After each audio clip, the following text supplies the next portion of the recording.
আমরা চাই জুলাই সংস্কারের যে প্রস্তাব, সেই প্রস্তাবটা পুরোপুরি বাস্তবায়ন হোক। এর আলোকে বিরোধী দলের যতটুকু পাওনা আমরা অতটুকু চাই, এর বেশি চাই না। ওই প্রস্তাবেই আছে যে একজন ডেপুটি স্পিকার বিরোধী দল থেকে হবেন। আমরা খণ্ডিতভাবে এটা চাচ্ছি না, আমরা চাই প্যাকেজ, আমরা চাই পিসমিল, পুরাটাই সেখানে গ্রহণ হোক, বাস্তবায়ন হোক, এবং এর ভিত্তিতে আমরা যেন আমাদের দায়িত্ব, ন্যায্য দায়িত্ব পালন করতে পারি। আপনারা দোয়া করবেন। বিকাশ পেমেন্টে 10,000 টাকার বেশি অফার, শপিং চলছে তো। সাংবাদিক বন্ধুগণ, আপনারা এবং আপনাদের মাধ্যমে দেশে বিদেশে অবস্থানরত বাংলাদেশি ভাই বোনদেরকে আমি সালাম এবং পবিত্র রমাদানুল করিমের শুভেচ্ছা জ্ঞাপন করছি। আমরা জানি আগামীকাল ত্রয়োদশ জাতীয় সংসদ নির্বাচনের উদ্বোধনী অনুষ্ঠান হওয়ার কথা রয়েছে। এ উপলক্ষে আজকে আমরা বিরোধী দলের সমস্ত সংসদ সদস্যরা বসেছিলাম জাতির প্রত্যাশা পূরণে। বিরোধী দল হিসাবে, নির্বাচিত সংসদ সদস্য হিসাবে দেশ এবং জাতির জন্য আমাদের ভূমিকা কী হবে, এবং সেই ভূমিকা তো আগামীকাল থেকেই শুরু হবে, সেই ব্যাপারেই আমরা মূলত পরামর্শের জন্য বসেছিলাম। তা আমরা এই আমাদের সংসদীয় দল বা জোটের এই অধিবেশনে নির্বাচিত সকল এমপি উপস্থিত ছিলেন। খোলামেলা আমরা কথা বলেছি, মতামত নিয়েছি, পরামর্শ নিয়েছি। আমরা চাই জাতীয় সংসদ দেশ এবং জনগণের প্রত্যাশা পূরণে কার্যকর বা অর্থবহ ভূমিকা পালন করুক। ইতিমধ্যেই আমরা ঘোষণা করেছি, বিরোধী দল হিসাবে আমরা একটা দায়িত্বশীল বিরোধী দলের ভূমিকা পালন করতে চাই। সকল ব্যাপারে বিরোধিতা নয়, আবার না বুঝেও কোনো সহযোগিতা নয়। দেশ এবং জাতির কল্যাণে সরকারি দলের গৃহীত সকল সিদ্ধান্ত এবং পদক্ষেপে আমাদের সমর্থন থাকবে, সহযোগিতা থাকবে। কিন্তু দেশ এবং জাতির ক্ষতি হয় এমন কোনো সিদ্ধান্ত কিংবা পদক্ষেপ নিলে আমরা আমাদের দায়িত্ব সেভাবেই পালন করব। প্রথমে আমরা ভুল করলে ভুল ধরিয়ে দেব, সংশোধনের সুযোগ দেব, পরামর্শ দিব। যদি দেখি পরামর্শে কাজ হচ্ছে না, প্রতিবাদ করব। প্রতিবাদে যদি কাজ না হয়, তাহলে জনগণের অধিকারের পক্ষে আমরা শক্ত হয়ে দাঁড়াবো। তা আমরা চাই যে প্রথমটাই কাজ হোক, দ্বিতীয়, তৃতীয়টার, চতুর্থটার কোনো প্রয়োগের প্রয়োজন যেন না হয়। এটা সম্পূর্ণভাবে নির্ভর করবে সরকারের সদিচ্ছার উপর। যেহেতু তারা সংসদে সংখ্যাগরিষ্ঠ, তারা যদি সংখ্যাগরিষ্ঠতার বলে কোনো কিছু করতে চান, পারবেন। কিন্তু যদি আলাপ আলোচনার মাধ্যমে যৌক্তিক বিষয়গুলোকে বিবেচনায় নিয়ে সিদ্ধান্ত গ্রহণ করেন, তাহলে সেটা হবে জাতির জন্য উত্তম। এই সংসদটা হঠাৎ করে এইভাবে হয়নি, একটা বিশেষ প্রেক্ষাপটে হয়েছে। বাংলাদেশের প্রথম জাতীয় সংসদ তার মেয়াদ পূর্ণ করতে পারেনি, দ্বিতীয়টা পারেনি, তৃতীয়টা পারেনি, চতুর্থটা পারেনি। 91 সালে গঠিত সংসদই তার মেয়াদ প্রথম পূর্ণ করে বাংলাদেশের স্বাধীনতার পর। 96 সালে দ্বিতীয় সুযোগ, 2001 সালে তৃতীয় সুযোগ, এবং 2008 সালে যেটা হয়েছিল সেটাও পূর্ণ মেয়াদ পূর্ণ করেছিল। বাকি যেগুলা হয়েছে সেগুলাকে জনগণ নির্বাচন হিসাবে দেখে না, মানে না। এর কোনো নৈতিক বৈধতা ছিল না। এরপরে এই নির্বাচন তো 26 হওয়ার কথা ছিল না। সংবিধান মানলে এই নির্বাচন হবে 29। 26 হয়েছে 24-এর কারণে। 24-এর সীমাহীন ত্যাগ এবং তিতিক্ষার উপর অসংখ্য জীবনের বিনিময়ে, অসংখ্য মানুষের আহত, পঙ্গুত্ব বরণ করার বিনিময়ে এবং টানা 15.5 বৎসর বিপুল সংখ্যক মানুষের জীবনদান, তাদের খুনের বিনিময়ে, রক্তের বিনিময়ে, আয়নাগরের বিনিময়ে, জেল জুলুমের বিনিময়ে, দেশান্তরিত হওয়ার বিনিময়ে এই 24 সংগঠিত হয়েছে। আমরা 47, 71, মাঝখানে 52 আছে, 90 আছে। জাতির এই টার্নিং পয়েন্টগুলোকে যেমন আমরা ধারণ করি, আমরা সিরিয়াসলি ধারণ করি 24কে।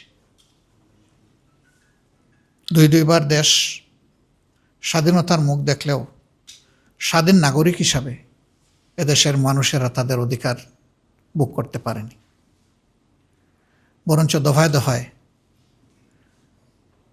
স্বৈর শাসন এই জাতির ঘাড়ে চেপেছে। দুঃশাসনের কবলে জাতি পিষ্ট হয়েছে। দুর্নীতির কারণে জাতি সরাসরি প্রত্যেকটি নাগরিক ক্ষতিগ্রস্ত হয়েছে। মানুষ অধিকার হারা হয়েছে। সর্বক্ষেত্রে বৈষম্য প্রতিষ্ঠিত হয়েছে। এই জন্য জুলাই যোদ্ধাদের মূল স্লোগান ছিল উই ওয়ান্ট জাস্টিস। আমরা সব ক্ষেত্রে সুবিচার চাই, বৈষম্যহীন একটি সমাজ চাই। এই সমাজ গড়ার জন্যেই এবার এই নির্বাচনের সাথে আরেকটা নির্বাচন হয়েছে, সংসদ নির্বাচন এবং সংস্কার পরিষদের নির্বাচন। যে অর্ডিন্যান্সের কারণে এই নির্বাচন, একই অর্ডিন্যান্স বলেছে 2টি নির্বাচন একই দিনে হবে।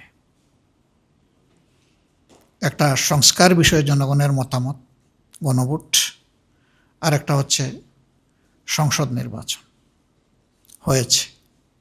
ফলাফল যেটা হয়েছে সেটা আপনারা দেখেছেন। আমরা দেশের বৃহত্তর স্বার্থে এই ফলাফল মেনে নিয়েছি, 2টা ফলাফলই মেনে নিয়েছি।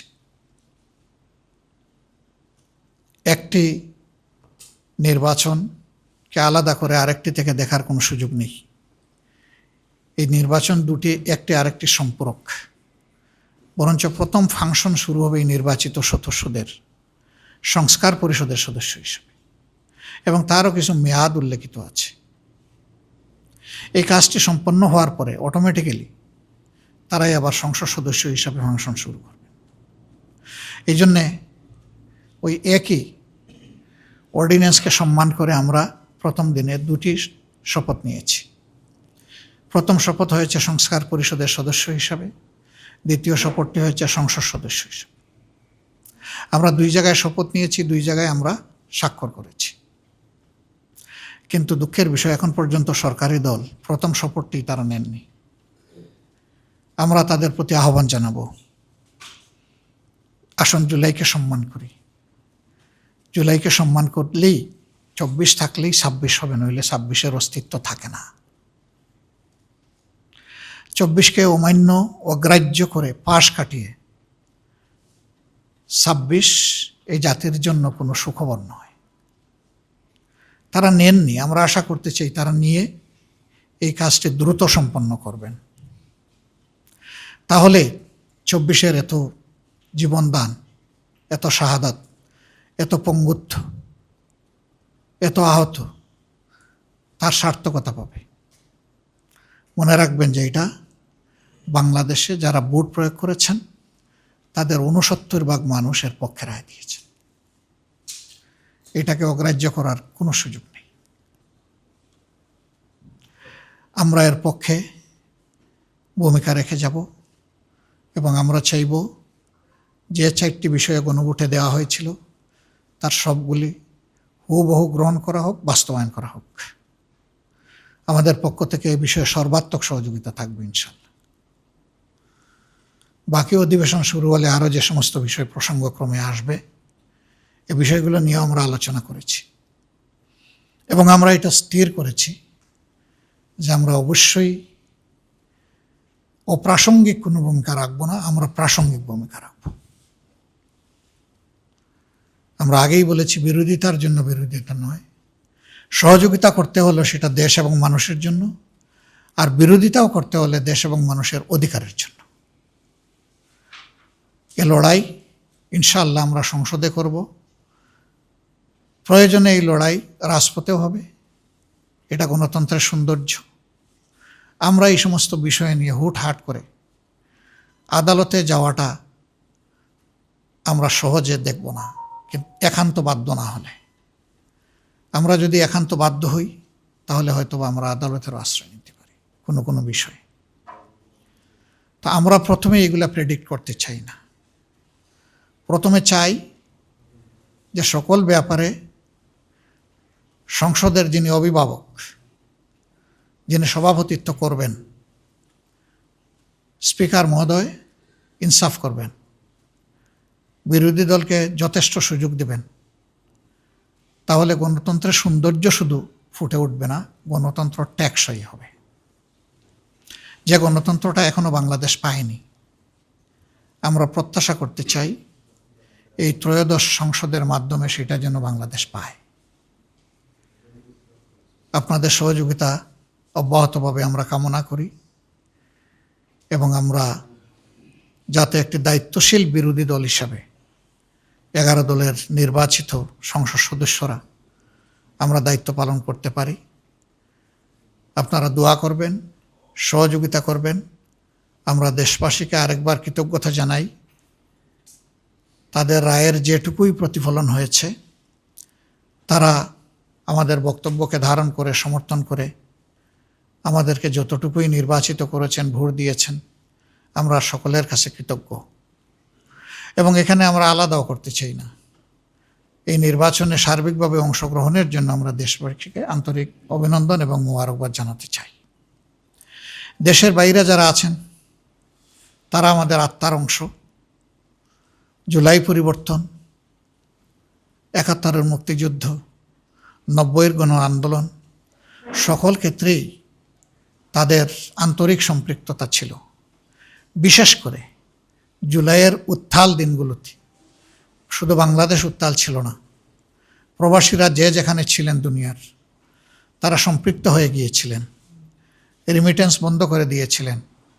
রাস্তায় বিভিন্ন দেশ আছে যেখানে নেমে মিছিল করা যায় না, তারা এগুলা ভুলে গিয়ে দেশের পক্ষে মিছিল করেছেন, কারাগারে নিক্ষেপ হয়েছেন, তাদের উপর শাস্তি আরোপ করা হয়েছে। আমরা তাদের ভূমিকাগুলোকে শ্রদ্ধার সাথে স্মরণ করি। আবার অনেকে তারা মিডিয়ার মাধ্যমে, লেখনের মাধ্যমে শক্তিশালী ভূমিকা পালন করেছে। তাদের সবাইকে আমরা কৃতজ্ঞতা জানাই, ধন্যবাদ জানাই। এবং একই সাথে বাংলাদেশের রাজনীতির মূল ধারায় আমাদের প্রবাসী ভাই বোনেরাও যাতে সম্পৃক্ত হতে পারেন, তার প্রথম পদক্ষেপ হিসাবে আপনারা জানেন আমরাই দাবি তুলেছিলাম যে প্রবাসীদের ভোটাধিকার নিশ্চিত করতে হবে। সেটা হয়েছে, বহুলাংশে হয়েছে, পুরোপুরি না হলেও এই শুভ কাজটার সূচনা হয়েছে। আগামীতে এটা আরও বিকশিত হবে আমরা আশা করি। আমরা এই একটা দাবি জোরালোভাবে বলেছিলাম, কারণ আমরা বিশ্বাস করি তাদের এই দাবিটা আদায় হলে, অধিকার প্রতিষ্ঠিত হলে, বাকি অধিকারগুলো, দাবিগুলো আদায় করা তাদের জন্য সহজ হবে। আমরা তাদেরকে সম্মান করি, আমরা রিমিটেন্স যোদ্ধা বলি, কিন্তু আমরা বীরদেরকে এখনও বীরোচিত সম্মান দিতে পারিনি। এই জন্যে প্রবাসী ভাই বোনদের সকল ক্ষেত্রে তাদের ন্যায্য পাওনা যাতে নিশ্চিত হয়, এই সংসদের মাধ্যমে আমরা সেই লড়াই চালিয়ে যাব। তারা বহু ক্ষেত্রে বঞ্চিত, বিড়ম্বিত এবং ক্ষেত্র বিশেষে তারা নিগৃহীত। এই জায়গাগুলো অবশ্যই আমাদের দেখতে হবে। আমরা সরকারকে ধন্যবাদ জানাই। আমরা বলেছিলাম, সবার আগে আমরাই বলেছিলাম ইলেকশনের সময়, যে আমরা নির্বাচিত হয়ে সরকার গঠন করার সুযোগ পেলে বিদেশে আমাদের কোনো প্রবাসী ভাই বোন ইন্তেকালের পরে তার পরিবার এবং তিনি যদি ওসিয়ত করে যান যে তার দাফনটা বাংলাদেশে হবে, তাহলে তাদের লাশ সরকারি খরচে শ্রদ্ধা এবং সম্মানের সাথে বহন করে নিয়ে আসা হবে। ইতিমধ্যে সরকারের প্রবাসী কল্যাণ মন্ত্রণালয় ঘোষণা দিয়েছে, এটা তারা বাস্তবায়ন করবে। আমরা তাদেরকে অভিনন্দন এবং সাধুবাদ জানাই। আমরা যে দাবিগুলো করেছি, তারা যদি সেই দাবিগুলো বাস্তবায়ন করেন, আমরা এইভাবেই তাদেরকে অভিনন্দন জানাতে থাকবো, কোনো সমস্যা নাই। কারণ আমরা দেশের মানুষের কল্যাণ চাই, আমরা প্রিয় দেশের ভালো চাই। যে কাজ আমরা করতাম সেই কাজ তারা করলে অভিনন্দিত হবেন। আরও নতুন নতুন কাজ আমরা খুঁজে বের করব এবং সবাই মিলে এই দেশ এবং সমাজটাকে সুন্দর করব। আমরা আশা করব দুর্নীতি আর দুঃশাসনের করাল গ্রাসে বাংলাদেশ নতুন করে আর পড়বে না। যদিও দুর্নীতি এখনও আমাদের সমাজের রন্ধ্রে রন্ধ্রে প্রবাহিত হচ্ছে, আমরা সবাই জানি। ইতিমধ্যে সরকারের বেশ কিছু পদক্ষেপ জনগণের কাছে গ্রহণযোগ্য হয়নি। আমরা আশা রাখব জনপ্রত্যাশা সামনে রেখে, বিশেষ করে জুলাইয়ের আকাঙ্ক্ষাকে ধারণ করে সরকার তার কার্যক্রম গ্রহণ করবে, যা জাতি এবং দেশকে উপকৃত করবে। আমরা এর পক্ষে আমাদের অবস্থান স্পষ্ট এবং আমরা এই অবস্থান অব্যাহত রাখব। সবাই মিলেই আমরা আগামীর একটি নিরাপদ, একটি মানবিক, দুর্নীতি এবং দুঃশাসনমুক্ত বাংলাদেশ গড়ব ইনশাআল্লাহ। আল্লাহ আমাদেরকে তৌফিক দান করুন। আরেকবার আপনাদেরকে পবিত্র রমজানুল কারিমের অভিনন্দন জানিয়ে আমরা এখানেই শেষ করছি।